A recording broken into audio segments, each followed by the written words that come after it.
제가 전방에서 육군 군목으로 일할 때에 생긴 일입니다. 하루는 연대장님 부인이 저를 찾아와서 얘기를 시작하는데, 목사님, 저는 고아원 출신입니다. 그런 이야기를 하더라고요. 속으로 깜짝 놀랐습니다.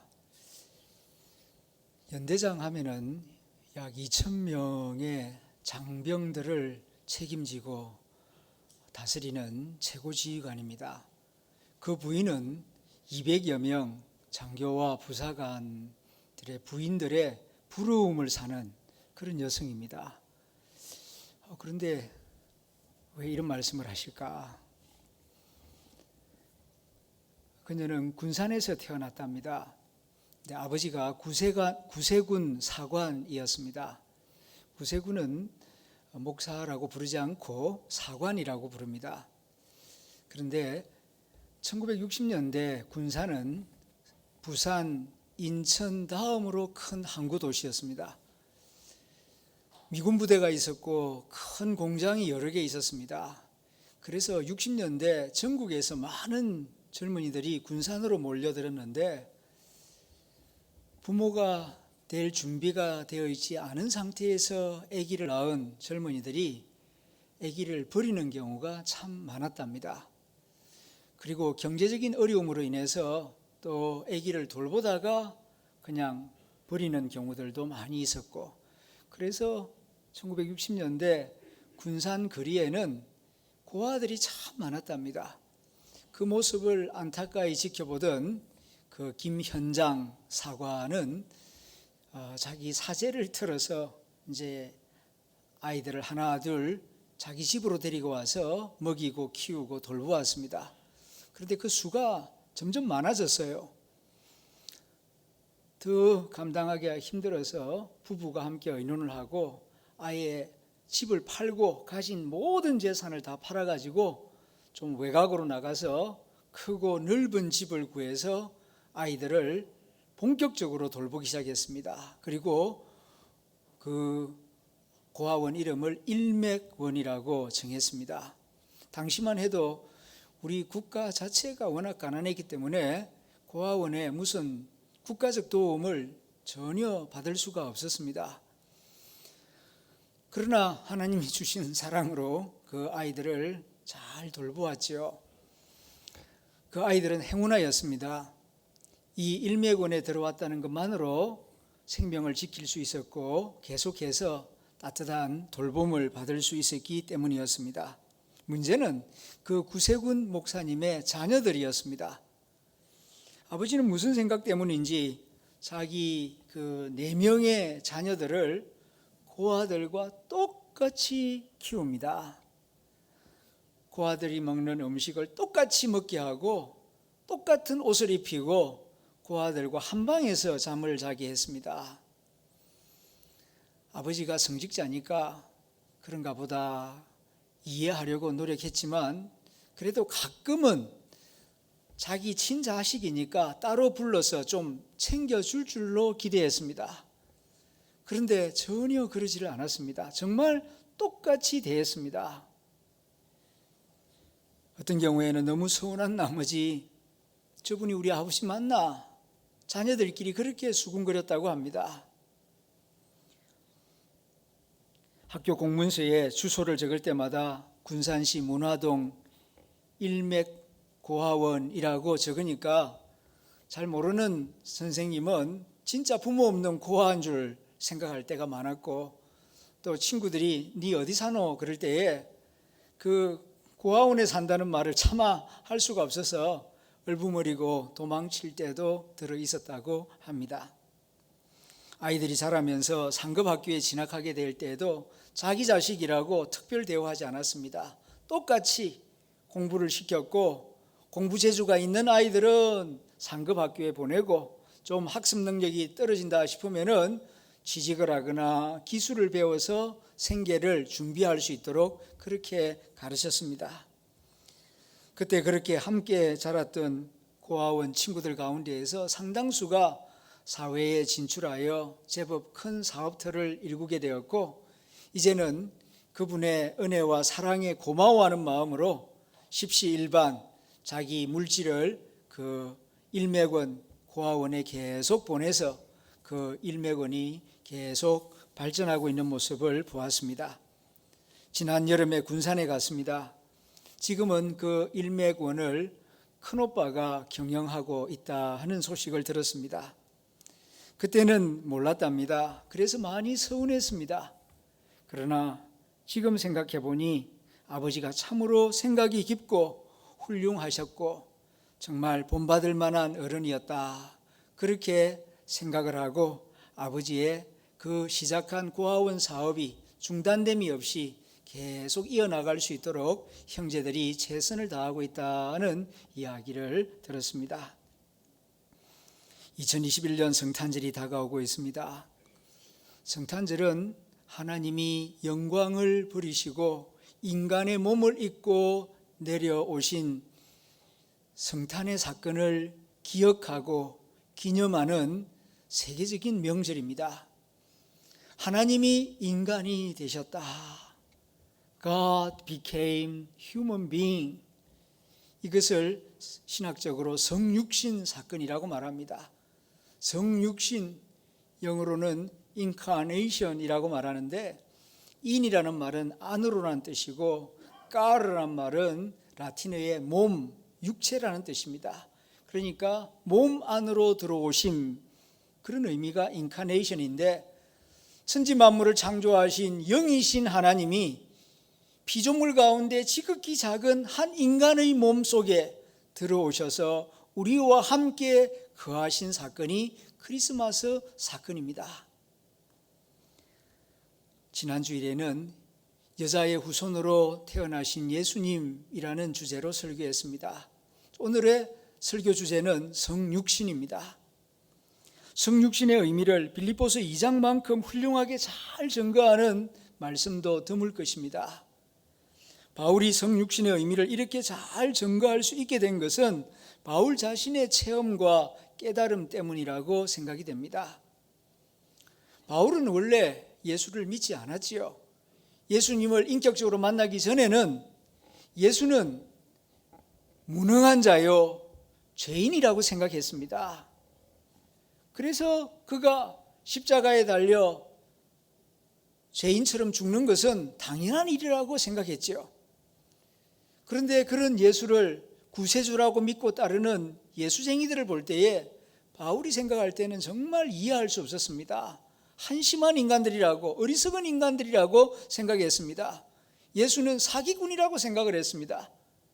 그래서 예수 믿는 사람들을 잡아서 감옥에 가두고 예수 믿지 못하도록 만드는 일에 앞장을 섰죠.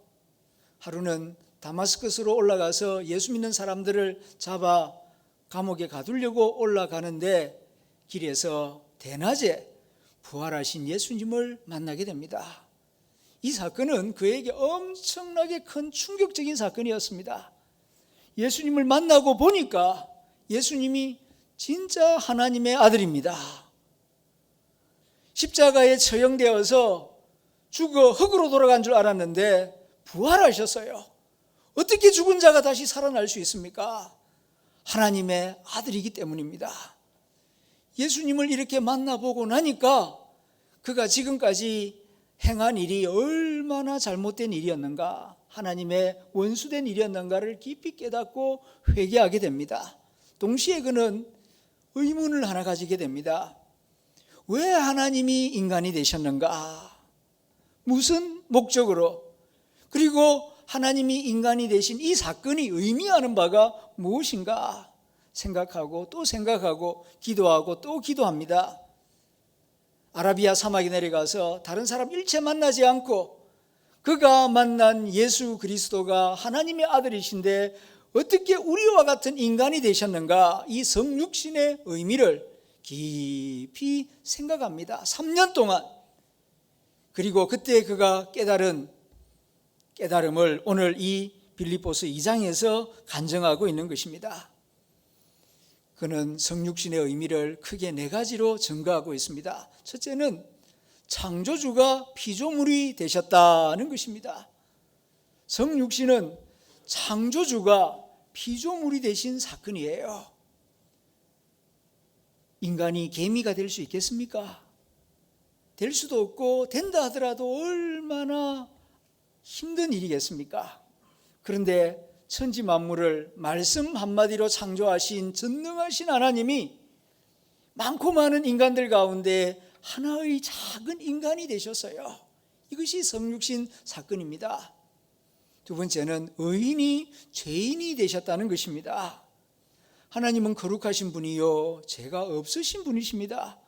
그런데 우리와 같은 죄인이 되셨고 진짜 죄인처럼 그렇게 빌라도 법정에 끌려가서 그렇게 모욕을 당하고 침뱉음을 당하고 이리저리 끌려다니면서 신문을 당하고 그리고 못에 박히고 창에 찔려서 비참하게 죽지 않았습니까? 왜 의인이 죄인처럼 그렇게 죽으신다는 말입니까? 여기에 성육신의 깊은 신비가 담겨져 있습니다. 세 번째로는 유능한 자가 무능한 자가 되었다는 것입니다. 하나님은 전지전능하신 하나님이십니다. 바다를 잔잔케 하시고 죽은 자를 살리시는 능력을 가지신 하나님 아니십니까? 그런데 어떻게 그렇게 무능한 자처럼 초라하게 십자가에 달려 죽으십니까? 한마디만 하시면은 그야말로 천군 천사들이 내려와서 예수님의 시중을 터인데 왜 아무 말 없이 그렇게 진짜 죄인처럼 무능한 자처럼 죽으신다는 말입니까? 여기에 성육신의 깊은 의미와 사랑이 담겨 있습니다. 그리고 네 번째로는 부요한 자가 가난한 자처럼 되셨다는 것입니다. 이것이 성육신의 의미입니다. 이 천지 만물이 다 누구의 것입니까? 하나님의 것이요 하나님이 주인이십니다. 그런데 그가 자기 땅에 오셨는데 누울 자리 한 평 없어서 말이 염을 먹는 말 염을통에 짚을 깔고 담요를 깔고 거기에서 태어나셨어요. 그리고 평생 사시는 동안 이 땅에 등기로 된 자기 땅 한 평 없었습니다. 항상 이곳 저곳 옮겨 다니시면서 그렇게 나그네처럼 사시다가 돌아가실 때에도 자기 무덤이 없어서 남의 무덤을 빌려서 사흘 동안 신세를 지는 그런 가난한 생을 사셨습니다.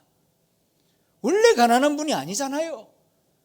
모든 것을 다 가지신 부유한 자이신데 왜 그렇게 가난하게 사셨습니까?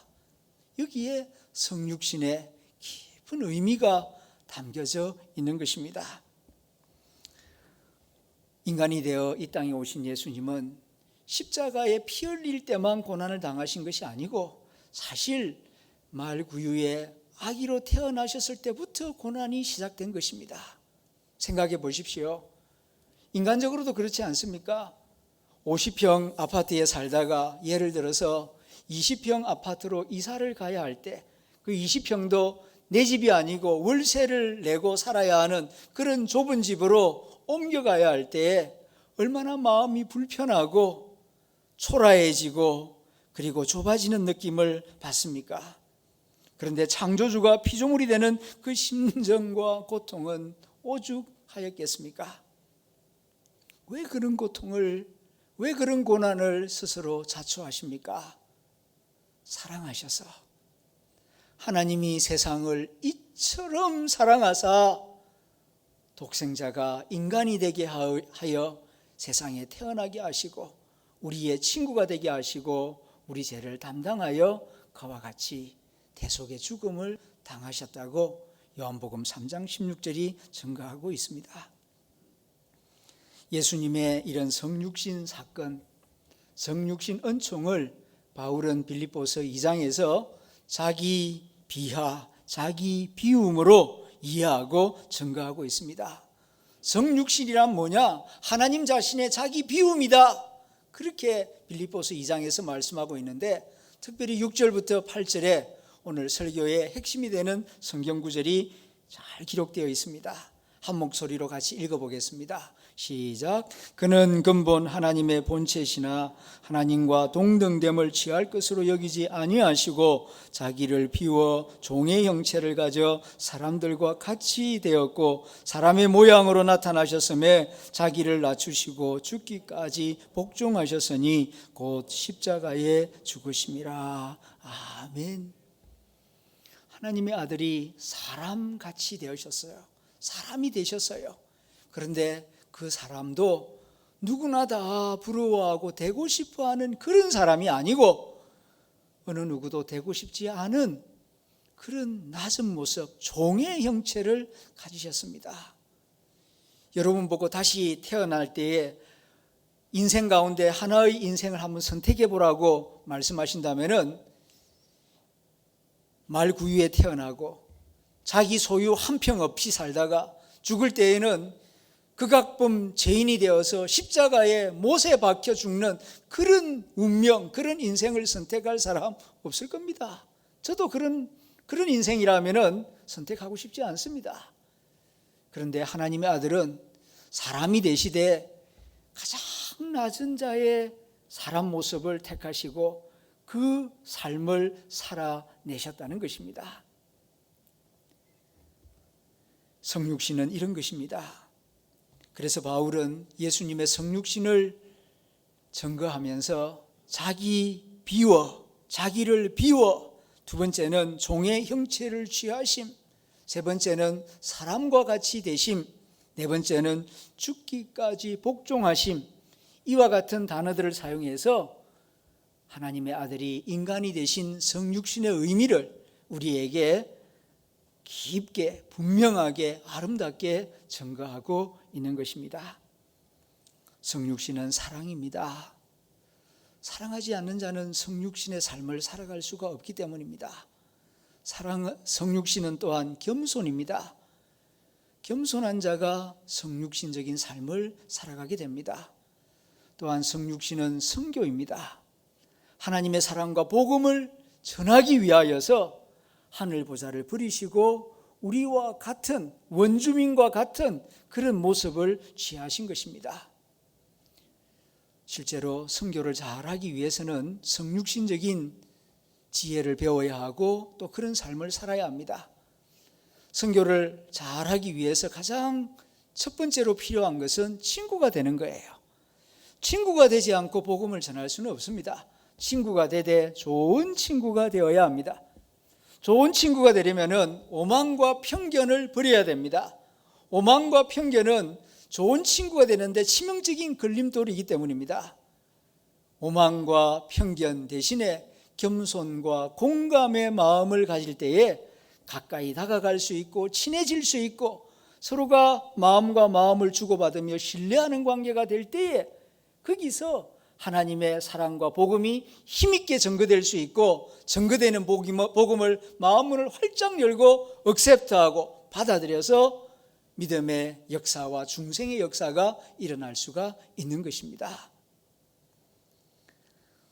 아프리카에 가서 성경을 현지 언어로 번역하던 미국 여자 선교사님의 이야기입니다. 카카 부족 속에 들어가서 사도행전을 번역하고 있었는데 하루는 그 카카 부족 남자들과 남자 아이들이 망고나무 아래로 모여들었습니다. 그리고 선교사님과 함께 세계 다른 민족들이 먹는 음식을 주제로 해서 이런저런 이야기를 나누고 있었는데 그 카카 부족 가운데 한 청년이 스와힐리어로 된 아프리카 그 성경책을 가지고 와서 사도행전 10장 이야기를 쭉 읽었습니다. 사도행전 10장에는 하늘 보자기 환상이 나오지 않습니까? 베드로가 옥상에 올라가서 식사를 기다리며 기도하고 있는데 하늘에서 보자기가 내려옵니다. 베드로야 잡아먹으라. 뭐가 있나 뒤다 보니까 그 안에는 네 발 가진 짐승들, 돼지나 오솔이나 토끼 같은 게 있고 또 비늘 없는 물고기들, 뱀장어나 미꾸라지 같은 것들, 이런 것들이 가득 있습니다. 베드로는 유대인 전통을 따라서 저는 이런 속된 것을 먹지 않습니다. 그러니까 하늘에서 내가 거룩하게 한 것을 네가 속되다 하지 마라. 그런 음성이 3번 들렸죠. 이 성경 말씀을 그 청년이 읽어준 다음에 하는 말이 우리 부족 사람들은 이 말씀 안 믿어요. 그러는 겁니다. 우리만 안 믿는 게 아니라 가만히 보니까 백인 선교사들도 이 말씀 안 믿는 것 같은데요. 눈이 동그래졌습니다. 우리가 먹는 음식을 백인 선교사들은 손을 대지를 않아요. 우리가 먹는 음식을 함께 먹는 것을 본 적이 없습니다. 그러니까 이 말씀 백인들도 안 믿는 것 같아요. 그렇게 의심하는 듯한 말을 하였습니다. 여자 선교사는 아니라고, 진짜 선교사는 그럴 리가 없다고, 원주민들을 사랑하는데 왜 원주민들이 먹는 음식인데 왜 같이 안 먹느냐고, 먹을 수 있다고 그렇게 장담을 했습니다. 해가 져서 저녁이 되었는데 그 청년의 아버지가 초대를 했습니다. 그래서 그 집에 들어가니까 여러 사람들이 모여 있고 그 아버지 되는 노인이 마당에 앉아 있습니다. 그 앞에는 큰 냄비 2개가 있었는데 이리 와서 옆에 앉으라는 손짓을 합니다. 그 옆에 가서 앉았습니다. 그랬더니 손을 조금 씻은 다음에 냄비 뚜껑을 하나 열었는데 보니까 그 안에는 까사바를 으갠 그 반죽이 들어 있었습니다. 까사바는 우리의 고구마 같은 것입니다. 그걸 삶아서 으개 가지고 김이 모락모락 나는 반죽을 그 냄비 안에다가 담아 두었습니다. 근데 그 옆에 있는 건 뭔가 궁금한 차에 두 번째 뚜껑을 딱 여니까 그 안에는 애벌레가, 살아있는 애벌레가 우글우글 있었습니다. 그래서 뭘 하려나 봤더니만은 그 까사바 반죽을 한 덩이 떼가지고 둥글둥글하게 말한 다음에 옆에 있는 애벌레 냄비에다가 툭 찍어가지고 쑥 들어서 고개를 들고 입에다가 쑥 넣고 어그적 먹는 겁니다. 그 시범을 보여주는 것은 이 음식이 이렇게 안전하니 너도 먹어보라는 사인이 아니겠습니까? 가만히 눈치를 보니까 동네 사람들이 지금 이 백인 여자 선교사가 진짜 먹나 안 먹나 지금 그걸 눈여겨보고 있는 겁니다. 특별히 낮에 사도행전 10장을 읽어준 그 부족 남자 청년이 아주 날카로운 눈초리로 지켜보고 있습니다. 마른 침을 꿀꺽 삼킨 다음에 이 여자 선교사도 손을 씻고 이제 까사바 냄비에 손을 넣어서 한 덩이를 반죽을 떼냈습니다. 그러나 그 노인처럼 먹을 수는 없어요, 도무지. 그래서 그걸 얇게 손바닥에 폈습니다. 그리고 숟가락으로 그 애벌레를 좀 들어서 위에다 얹고 그걸 말아서 덮었습니다. 보이지 않게. 그래서 그 다음에 동글동글하게 만든 다음에다 이제 자기도 입에다가 넣었지요. 그러나 차마 씹을 수가 없습니다. 이걸 씹으면은 벌레가 으깨지고 터질 건데, 그러나 지금 많은 부족 사람들이 지켜보고 있는데 눈을 질끈 감고 콱 씹었습니다. 그랬더니 입 안에서 톡톡 터지는데 맛이 좋아요. 희한하게 특별히 그 까사바하고 애벌레하고 이게 좋은 조합을 이루어서 그냥 까사바만 먹으면은 저도 부룬디에 가서 그걸 좀 먹어봤는데 밍밍합니다. 그냥 그 쌀죽같이 밍밍한데 거기다가 요 애벌레가 들어가니까 약간 간도 되고 짭조름하면서 고기 맛도 나고 희한하게 또 조화를 이루는 겁니다. 그래서 꿀꺽 삼켰습니다. 두 번째 먹는 것은 어렵지 않았습니다. 그래서 이제 많은 사람들이 달라들어서 함께 먹는 바람에 두 냄비가 다 깨끗하게 비워졌습니다. 그렇게 빈 냄비를 보면서 모두가 다 밝은 얼굴이 되어서 선교사와 이런저런 이야기를 즐겁게 나누고 노래도 부르고 춤을 추다가 헤어졌습니다. 집에 돌아온 여자 선교사는 그의 일기장에 이렇게 기록을 합니다. 빈 애벌레 냄비는 선교사들이 원주민들에게 쏟는 모든 공허한 사랑의 비유보다 훨씬 더 설득력이 있는 것이었다. 사랑, 겸손, 공감, 희생 다 좋은 말들입니다.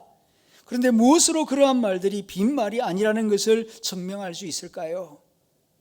그것은 성육신적인 삶을 살아내는 것입니다. 성경에 기록된 말들만 가지고 비교를 한다면 다른 종교 경전에 있는 말들이 더 아름답고 문학적으로도 뛰어난 표현들이 많아요. 그런데 오직 기독교만이 생명의 종교가 될 수 있는 것은 말만 한 것이 아니라 그런 삶을 살아내었기 때문입니다. 하나님이 우리 인간을 사랑하신다 말로만 사랑한 것이 아니라 그 독생자를 우리와 같은 모양으로 보내주셨어요. 그리고 그 고귀한 하나님의 아들이 우리를 대신하여 죄의 짐을 짊어지고 죄인처럼 십자가에 죽으심으로 우리에게 구원의 길, 자유의 길을 열어주셨습니다.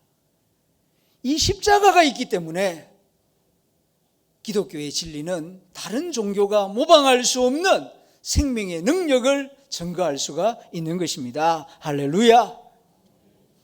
이제는 우리 차례입니다. 우리가 성육신하신 예수님을 믿음으로 그 사랑을 받음으로 새 생명을 얻었고 하나님의 자녀가 되었다면 이제는 우리들도 예수님이 가신 길을 본받아서 나 자신을 비우고 종의 형체를 지니고 죽기까지 하나님의 선교를 위하여 헌신하는 자가 되어야 되지 않겠습니까? 그러기 위해서는 먼저 겸손하라고 사도 바울이 빌립보서 2장 1절부터 4절에서 가르치고 있습니다.